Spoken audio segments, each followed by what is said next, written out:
Well, hey everybody, welcome to another edition of the Wandering Yuki Cheese Cafe. So as I'm recording this episode, it is currently August 30th, which means it's the very last weekend of August, and for that matter, it's back to school season for everybody, and even then, just about the end of summer, because that's almost around the corner. It does make me think, like, where does the time go? It feels like it was only yesterday I was on vacation doing my wanders around Jean Talon Market. I was around the Orange Julep stand, the Southwest, like all these episodes that I put together on my time off. But hey, it is what it is, and if nothing else, lots of material has come up for you to enjoy over the next few months. But because I've done all these wanderings in the city, I realized I haven't really devoted too much time to any of my cooking episodes. So what I thought I'd do is, I do a grilling right now in the backyard. I'm gonna put together some tuna steak with a nice vegetable medley for myself. I've probably shown this off before, but I am gonna do something different for the tuna, and for the vegetables, well, it's gonna be a recap of some past episodes. And the way that I see that, I've done so many barbecues where I'm showing off bad vet in my videos, or as they say, flat meat steak. I think I can repeat tuna steak again. Nothing wrong with working with what works best, right? So we'll be doing that soon.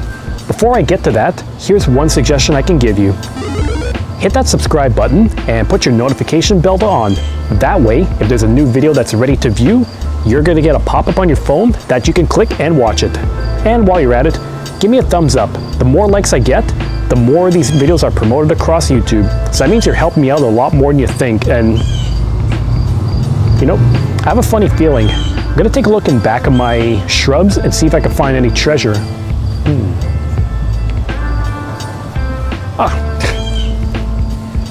I still don't know how I get beer hidden in there, but you know, I'm not gonna complain about it. It's a New England IPA that I'm gonna be starting off with, because let's face it, I love New England IPAs. I always say it's a good combination of strength, taste, and cloudiness, and all around awesome for me. Actually, this is one that's pretty interesting because it's one of the only ones that gives you the exact breakdown of each of the type of hops that they're using. So according to this, they're using 50% Motueka hops, 26% of Citrus Spectrum, and 24% Enigma. Riddle me this? Oh, right. Edward Nigma, Enigma. I see what you did there. Take that, Batman. But this one here has got a really weird name. Something from the 5th Baron, 7% that, I'm just gonna give you an up close look on camera. Fin mes pieds, or in English that means fill my feet. Weird one to name it, because I see this and I think to myself, does this mean that I'm gonna end up on some foot fetish site? Because I know there's plenty of that out there. Not that I looked that stuff up on my own, because I don't know why people find feet attractive like that. Okay, but maybe I should stop and do some other montage before I dig myself further into the dirt. Okay, that's actually not a bad idea. Cue the music.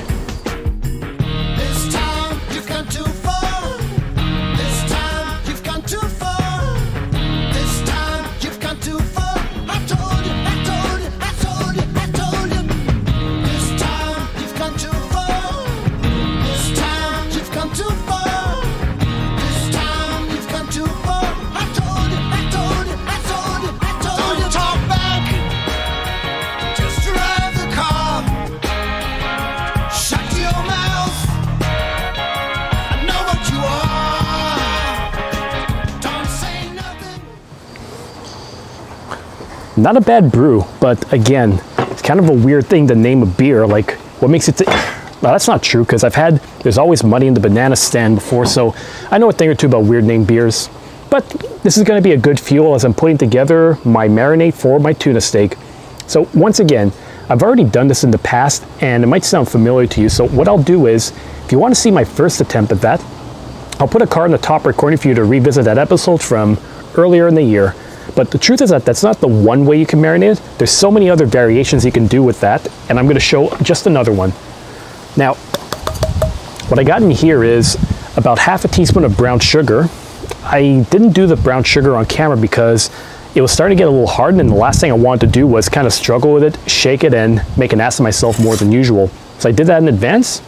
The next thing I'm going to do is get myself some sesame oil, which, if you know a thing or two about the Asian cooking, this is used a lot in it. You can make your own bulgogi. You can even use that for like General Tao. Or no, that might be canola oil, but it's used in a whole bunch of things. and it does have a very distinct smell and taste. So for this, I'm just going to go for like maybe half a teaspoon of it, a tablespoon at best, and then get it in the mixing bowl. And then the last ingredient I'm going to use, yeah, I know it's a simple one today, but sometimes simple is the best. Just like my bavette recipe that I do, that's olive oil and Dijon mustard combined together. So it's nothing really complicated or very busy. You get the flavor just enough from it. But next one is going to be some soy sauce. I have a half tablespoon here, so what I think I'm going to do is I'm going to probably have some extra liquid, so I'm probably just going to eyeball this to about 1/4 of a tablespoon instead. I know it might sound like I'm stinging on it, but there's two reasons for it. The amount of liquid that's going to be in here, there's definitely going to be some leftover, and I'll probably just have to pour that onto the tuna in the barbecue. But if I minimize my liquid, then that means that this marinade is going to penetrate it much better, and it'll be a bit more flavorful too. That's one thing. And then the other thing is, just because I was looking at the sodium content in here, these are little things I start to pay attention and think like, really? If I look at this and I say I'm using a tablespoon of it, it says that sodium content is around 870 milligrams in all of that, which apparently, according to this, says your daily recommended value is about 38%. And when you consider that some people recommend, you know, 2,000 milligrams maximum in a day, try to do a tablespoon of this or 2 in your cooking. That's a lot of salt all in one content. So it's little things I try to be mindful of whenever I'm putting these together. But that's just me these days. So it's a very small amount of marinade in here, honestly, but it's just enough that if I get my tuna in, I'll be able to flatten it in here, rotate it to get it into the rest of the marinade, and then I'm going to have minimal waste. And as for that, I am going to put my tuna in now. So I probably explained this before, but I'll say it again. What I like to do is I like to go to some stores that have this already pre-frozen, and then what I have is about the equivalent of like 92 grams worth, close to 100 grams, which would essentially be 1/4 pound. I always find that when it comes to meat and fish for servings, 1/4 pound is a sweet spot to get enough nutrients without filling yourself too much. You might be able to get this fresh at larger pieces, but you might be paying a little bit more also depending on where you're going. Where I go to get these is from like the Maxi grocery store, because normally what you get are these frozen for about less than $4 for 92 grams, sometimes less than 3 depending on if they're on sale. So you might have to thaw it out also. And what I do to speed it up is, well, first off, you have to take it out of the plastic that it comes in and leave it in the fridge to thaw out. What I do to speed it up is I just leave it in cold water so that it thaws out without getting too cooked. Or there's a particular reason for why you're not supposed to thaw out the fish in hot water, and I forget why, but don't take any chances. So all that to say, I have it in the marinade now, and I'm just rotating it. And at the same time, I'm going to flip it around so that the other side is going to be coated. And then at the same time, I'm just going to move this horizontally and vertically so that each side is touched in the marinade. So there you go. That's how you're going to be marinating it. And the sesame oil has really hit me on the spot. What I'll be doing now is I'm going to put this back into the fridge, let it sit for about half an hour, which will give me enough time to work my beer and also get my vegetables all prepared. If you're wondering what, well, it's all going to be familiar territory. Let's do this. And now, while my tuna is stewing in its own juices and the marinade, and I have wasps flying around, like, get the fuck out of here, I can prepare some of my vegetables. Once again, a lot of these are stuff that I prepared on past episodes, some more so than others, but I feel like I want to do a lot of greenery today. I want to get some vitamins, minerals, especially fiber, and what better way than to do it all with different methods. So first thing I'm going to do is a bit of zucchini squash.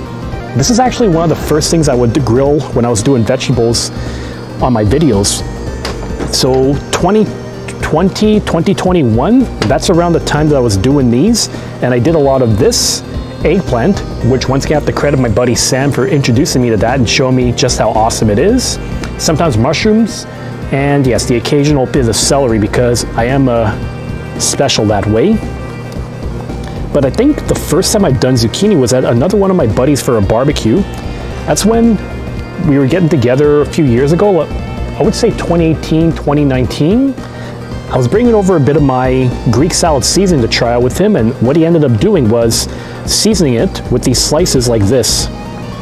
So as you can see, what I'm doing is I'm slicing these vertically and then keeping them aside, and then I'll season up with some different stuff.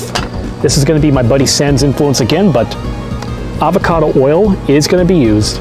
It's a light flavor, almost no flavor, but at least it lubricates it, and then you can let the seasoning stick to that afterwards. Because by the way, I am going to use my Greek salad seasoning on this because to me, this is classic. And if you want to know what's in there, there's no salt, there's no pepper. It's basically basil, oregano, garlic powder, onion powder, marjoram, and thyme. Some people, depending on who you ask, can add mint to it. If you want to, once again, then I'm going to give you a card at the top right corner, and you can watch when I put this together on camera. I think this was like March 2022, so man, it's been about 2.5 years almost. Again, time flies pretty crazily. So what I'm going to do is I have 3 pieces of zucchini, and I'm just going to slice up vertically until they're all done.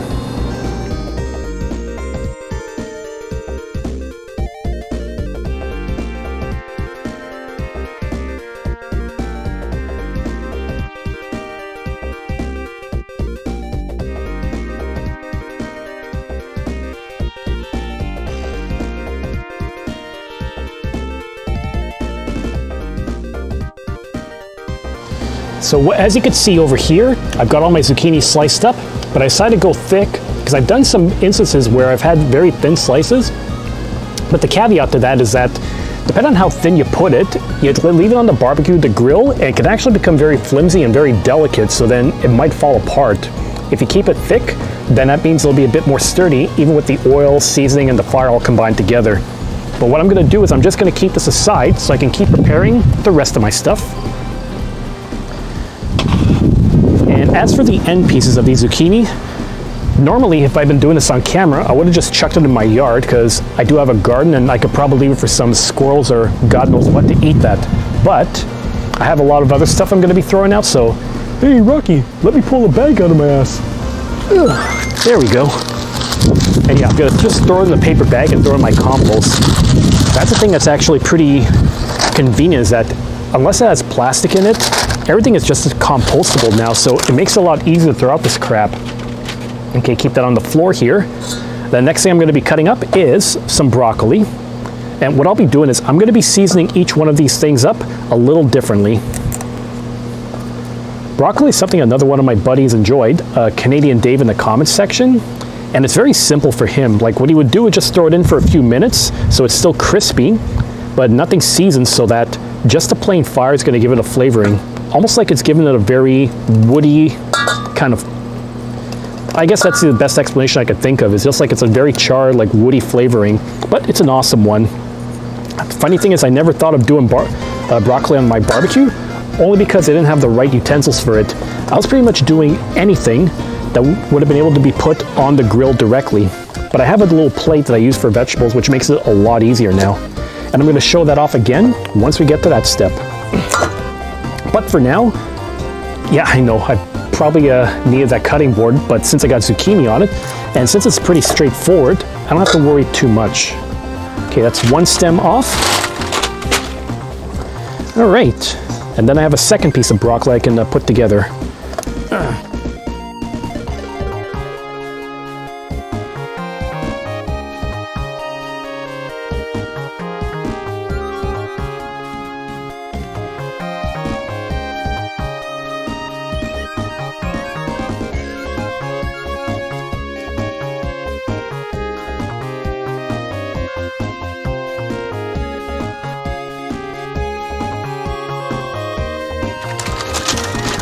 Great. So broccoli is all set, and I only have one vegetable that's left in here. I got some Brussels sprouts.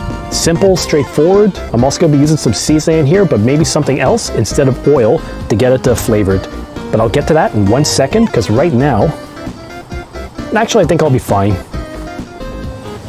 Now, I think I underestimated my space, because if I'm going to be doing these Brussels sprouts, I am going to need a bit more room to maneuver it. So I had to bring back my zucchini cutting board so I can get this cut. And it's pretty straightforward for what you do. To prep these Brussels sprouts, You just have to slice the tip off over here where they grow from. And that end piece could go into your compost bag. And then after that, you just take these leaves, or actually could keep them, and then split this thing in half. And there you go. That's how you do Brussels sprouts. I did the first on camera like probably earlier in the year when I was doing a pork tenderloin with my homemade barbecue seasoning, which wasn't that long ago. It's like only a handful of months ago. Again, time flying so quickly. But if you want to see that other episode, then you know what to do. I'm leaving the card in the top right corner for you to watch that. And it's one point I keep bringing up to myself is that Brussels sprouts, I never had them because TV always taught me that they're nasty and punishment if you were misbehaving. But honestly, they're pretty much like mini cabbages. There's nothing wrong with that, to tell you the truth. And they're probably pretty healthy too. So what I'm going to do is I'm just going to get these all cut up, and then we'll be right back to start the fire, hopefully very soon.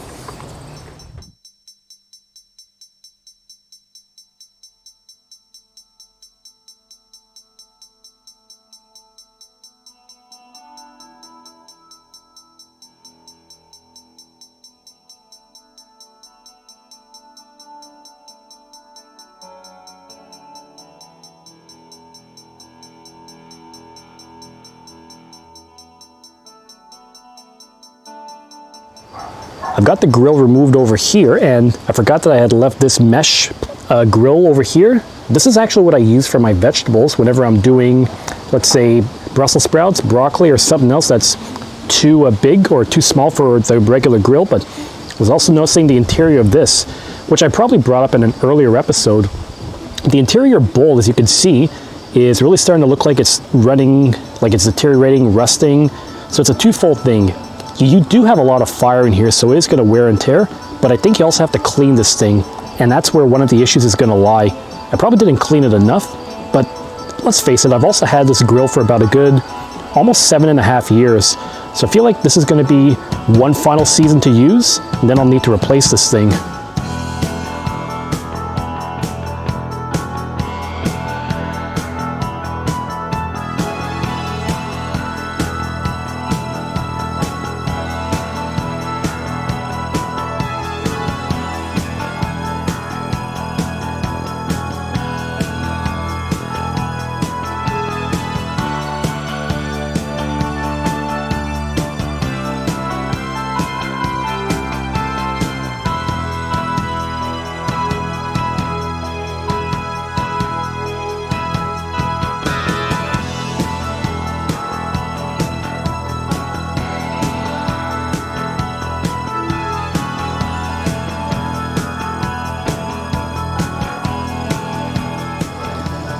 Looks like I'm approaching close to 400 degrees over here, which on one hand seems like it's pretty high. On the other hand, it seems like that this thermostat is not as reliable as it used to be, probably because it's old, deteriorating. So I got to take it with a grain of salt and just go by feeling. But for all intents and purposes, I think I'm ready to do my zucchini. So I got my zucchini lined up over here. I got a little container of my avocado oil lined up with my silicone brush, and I got my seasoning. So what I'm going to do is I'm going to line each one of these zucchini slices up with some oil, lay it on top, then repeat until they're all there, and then season it up with the spices. I'll see how long this works, because I'm even thinking, like I said, this is probably my last season. Maybe next season I'd be lucky, but I know I'm going to have to upgrade this again eventually. Just a question of, do I want to go with propane or stick with charcoal? Personally, I'm a charcoal guy because that's what I grew up with, and a lot of people say this is what tastes best. Unless you're Hank Hill, who swears by propane and propane accessories, but then that's a debate for another day. Anyways, let's get started on this. So I'm soaking up my brush generously in the oil, brushing up here, and I'm going to lay it on top. And then keep repeating until all of your zucchini slices are done. And because I put a little bit extra, it means I can be a little bit more generous than I have to be with this. And I'm seeing too that there's some coals that didn't get charred up as much as I want them to, but at least some of them are going to be hot enough that if I put a little excess oil on this, I might be lucky. It'll drip onto the uncharred embers and then maybe reignite it by the drippage. And I could tell if it's embered up or not because you know your charcoal is good if you get a gray layer of soot on this after it's been burned up for a while. That means it's hot enough to start cooking. But we shall see what we shall see, as Mo Howard would say. Mo Howard from the Three Stooges, obviously, because I know I do a lot of older references. I can't really help it. My parents grew up with Honeymooners, I Love Lucy. I think my dad had a Three Stooges tape of some of those shorts that were in the public domain. So that's how I know a lot of these old things. And why I have an appreciation for Marx Brothers too. I'm going on a tangent, aren't I? I don't know how we went from zucchini to Marx Brothers to... Oh yeah, my expressions. What was that from again? Razmania Shatavini Fuchi. Yeah, people probably wonder, what the hell am I talking about? That was an old routine of theirs. It seemed like it was like a combination of Russian, Yiddish that they made up, throw in some English words for good measure. If you're not sure what I'm talking about, then go on YouTube, look up Three Stooges, Maha Aha, and thank me later. Okay, this is starting to feel a lot like a classic Wandering Yuki episode because of my cheese I'm talking about while grilling. Hey, sometimes going back to basics helps out, even if I'm going to be doing a lot of wanderings once again in Montreal. Almost there. A little bit left. Okay, I'm getting to the bottom of this, which means that I'm all set to go. Now, taking my seasoning, and now I'm going to apply it to the top part of this. And it should give a nice flavoring. Some people say it does taste a little bit minty, even if there's no mint in here. My guess is it's the marjoram. But the thing is that marjoram is only something I really use when I put this seasoning together. I don't really use it for anything else. Might need to correct that eventually and try to find a new use for it. But that'll be for another cooking episode. All that matters right now is that zucchini is all seasoned up, so leave it closed and let it cook for a minute, fully covered up, and then you flip it around.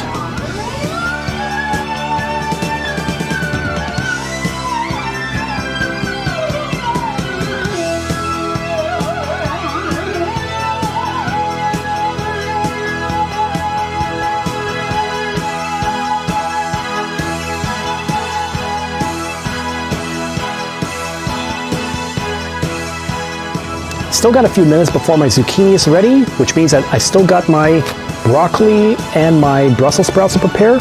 So originally I was thinking of doing something very different for each one of these vegetables, but truth be told, because I combine them together for simplicity, I think I'll just do the same thing. Once again, avocado oil is what I use for the other one. This, I'm going to keep it simple and just apply a little bit of lemon juice so that give a bit of a tang, and I guess depending on how you look at it, sometimes it prevents rust on some fruits and vegetables. I don't quite know the science of it, but I'm not even going to get into that. It's a long weekend, because yeah, back to school end of August means that we're going to be getting to Labor Day weekend. So I got 3 days to just enjoy myself and do Sweet Fanny Adams. You can think what kind of creative acronym that's supposed to mean. Anyways, lemon juice, and I'm going to throw some Herbe de Provence, which is from the south of France. I'll be generous with this because I do have quite a bit left in here. But as you can see, I'm starting to run low. It's a combination of using this on fish throughout the year and also sharing with other friends like what this is like. I did put this together on the past video. So once again, if you want, I'm going to put a card in the top right corner for you to watch it, and then you can see what you would need to make your own Herbe de Provence at home. It's actually pretty straightforward. Depending on what you cook with, you might have all the ingredients already in your spice rack. So just a matter of seeing if you have it all and then maybe make a stop for one or two things. I know savory and fennel were the two herbs I needed to go get. I lost a leaf here. Well, pat in the throat coming right up. Yeah, savory and fennel are the two that I knew I did not have in my pantry, which meant I had to go buy them. But considering the amount, it was well worth it. And there we go. It's all set to go, and I had some time to wash my mesh grill. Means that once I get my zucchini off, I can apply these, and then at the same time, start working on my other stuff.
Ah, shit. Seemed like I was recording and not realizing it. Oh well. I'll do it from the top then, because what I was going to say was, I got enough time to get my veggies grilled up here. It's going to take me a couple of minutes to get it softened, charred, and just the right flavor. And it was a perfect opportunity because I did finish off my New England IPA. Took my time with that one because it's strong. And since I was talking on camera a lot, I didn't want to overdo it. But I do have another one that I wanted to show off on camera here today for one more round. The Silo Brewery, for one it's called Chabanel. They advertise as a Pilsner Montréalaise, or a Montreal-style Pilsner. I don't know exactly what that means because I look at this and I see like moderately bitter, lightly dry. It's supposed to be like a traditional German beer with a North American touch, but I got this for a couple of reasons. One of them is because Silo, it's another brewery that I kind of know about, because if you go to Birra in Little Italy, they do their own house beers, but also have a lot of Silo on tap, and this happens to be one of them. Actually, I've covered that before on my Jean Talon Wander, so I'll put a card in the top right corner for you to watch that one when I did a little bit of a round on a long weekend. But the other thing is because it's one of those brewers similar to Helm and Mile End, where they name their beers after streets within the general area. So this one, you're going to have like Fleury, which is their amber beer that I've had with friends. They've got Gouin, the longest street in Montreal. Saint Laurent, their Pilsner that I'm pretty familiar with. Or no, actually it's a Kolsch. But Chabanel is also within Hunsik. And actually, this is on Louvain West, which is very close to Chabanel. Chabanel, I have a family connection because I have an aunt who works there. In the past, she would work for Crickets, a clothing for kids, like a clothing manufacturer for kids before they closed down, but her office is still there to this day, so it makes me think back to that. Because Chabanel, these days, is the garment district, so it's a lot of clothing manufacturers or distributors that are located there. Before that, they used to be located in Mile End, around, oh yeah, Casgrain Avenue. I did cover that before. But I do like this because it's one of those that you think of certain streets and certain localities, and this art style, it's very minimalist. And I guess because it's talking about the clothing district, the clothespin actually is appropriate for this one. I've been trying to get this on tap, honestly, and I just, every time I think I'm going to get it, it's out of stock, or I'm just not lucky with that. And it's only 5%, so it's a good way to get back down to earth after that 7% fucker. So, cheers everybody. Oops, let's do a second one. Because I realized that I didn't do a cheers during my New England IPA.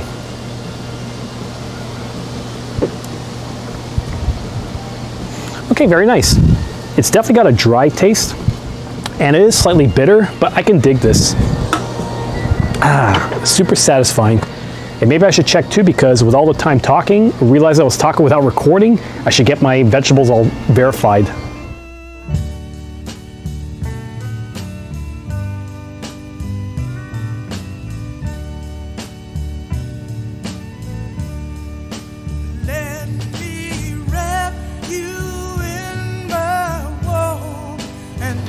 All the veggies are done here, so I'm just going to keep these aside. And I think it's time to apply the tuna steak that's been sitting in the fridge for at least 30 minutes, stewing in its juices. I still have a little bit of juice left in here, but I'm kind of glad I did the combination I did, because anything more than that, it would have been even more. So what I'll do is I'll just grab this with a pair of tongs so that I don't have to worry about infecting myself. There. And then pour the remainder here. So I got much less waste. But because I am charring on barbecue, grilling on charcoal, and I don't want to waste it, I did get myself a bavette and slice it in half too, so that I can take advantage of the heat and get some meals prepped for myself for the rest of the weekend, like my lunches when I'm not doing wanders around the city. And I used my usual recipe here. I used Dijon mustard and olive oil. Once again, it's pretty basic. I'll just make sure that I use the rest of the mustard here so it doesn't go to waste. There we go. And this is going to take roughly the same amount of time. What you want to do with tuna steak is that you want to make sure that it's like barely pink on the interior. On a grill, you're going to need like maybe a good 4 to 6 minutes on each side. Rotate it and then do it again. Similar for bavette if you want to make it a medium rare or medium steak. Now I'm going to close this. I might need to do some adjustments here because I feel like the heat isn't coming consistently all across here, which means I'll have to play around with it. And parts that are going to be charred well, I'll just keep it as is, but if it's not, move it to somewhere else. And then we're going to be eating pretty well.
There we have it, everybody. We got our tuna steak here. The bavette is kept aside for the next few days, but the big thing is going to be the vegetable medley.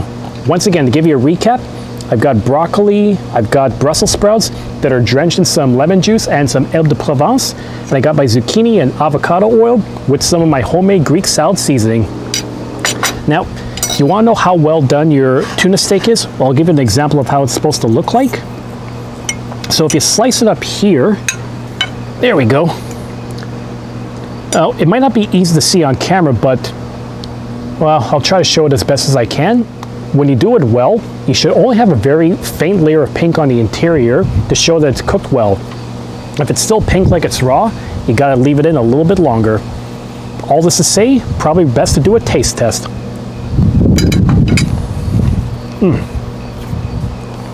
So satisfying. And I'm really tasting the sesame oil in here compared to the soy sauce. So it's probably a good thing, because once again, try to have as little sodium as possible in here. And obviously the vegetables over here are going to be awesome. Brussels sprouts, awesome too. Broccoli is going to be nice. Actually, I'll give a taste test of the zucchini on camera, because I haven't done zucchini on a barbecue in a vlog in ages.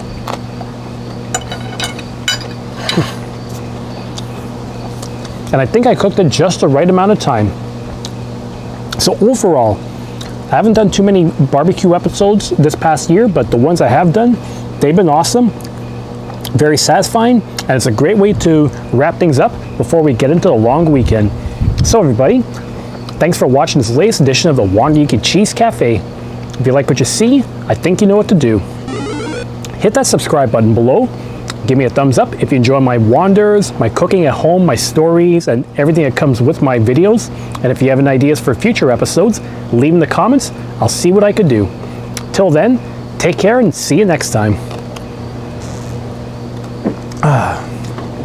Great beer, great tuna, great vegetables. It's a nice healthy meal to counterbalance the beer. What more can you ask for? That's what end of summer is all about.